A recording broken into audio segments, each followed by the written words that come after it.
Mukomana Dave oramba kuti nhumbu aisi yake. Kusangana kwatiri kuita zvakare pachannel ino, channel yeZim Witness TV, pandinodzoka nema-updates akasiyana-siyana. Uye ndinoti kana kari kekutanga kusvika pano ingobayawo button rekusubscribe kuitira kuti usarasikirwe nema-updates andinodzoka nawo pano nguva nenguva. Uye musakanganwa kufollowa our Facebook page redu rinonzi Zim Witness TV. So muri Zimbabwe ndadzoka zvakare nenyaya diki, nyaya ineka confusion, nyaya yatekeshera pa internet, apo musikana wechidiki akamboita mbiri pa TikTok nemamwe ma social media platforms anonzi iye Ritz McLeish Strawberry. Uyo akambobuda achitaura kuti ukaona mwana ane senemu yaamai ziva kuti mai vake vaiva side chick. But musikana akazobuda pachena achitaura kuti aiwa zvinhu sofa zvandiomera, ndakamitiswa, ndakapedzwa nemukomana anogara kuma avenues anonzi iye Dave, so ndakugara kumusha.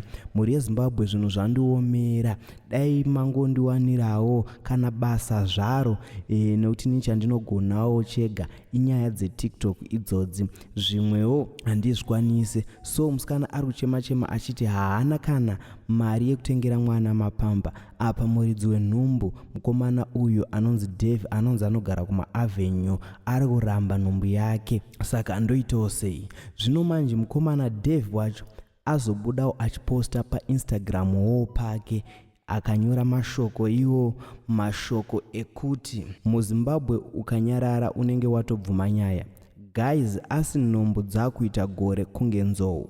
22 October 2023 to October 2024. So ndokunyoro kwaita Dave pa Instagram wo pake pakaipa. So mukomana Dave ari kutaura ye kuti nhumbu iyi inini kana ndakarara kurara kwandakaita iko na Ritz uyu takarara musi wa 22 October 2023, asi mwana akazozvarwa October 2024. So nhumbu iyi aisi yangu, ndo zvatsvaya kuedza kureva. But muri yeZimbabwe munopauno sei panyaya yemusikana Ritz uyu na Dave? Ritz ari kuti iye nhumbu ndeya Dave, asi Dave ari kuti iye handisirini muridzi wemwana uyu. So muri yeZimbabwe inside ranguwo sekuonawo kwangu nemuonero wangu nyaya iyi.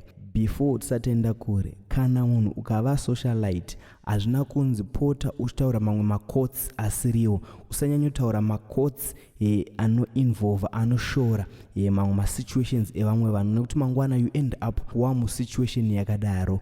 Look at now kune musikana Ritz aitaura iye achiti ukaona uchishandisa senemu yaamai ziva kuti mai vako vaiva side chick. Look at here now, ari kuti iye zvinhu zvamuomera ava kugara kumusha.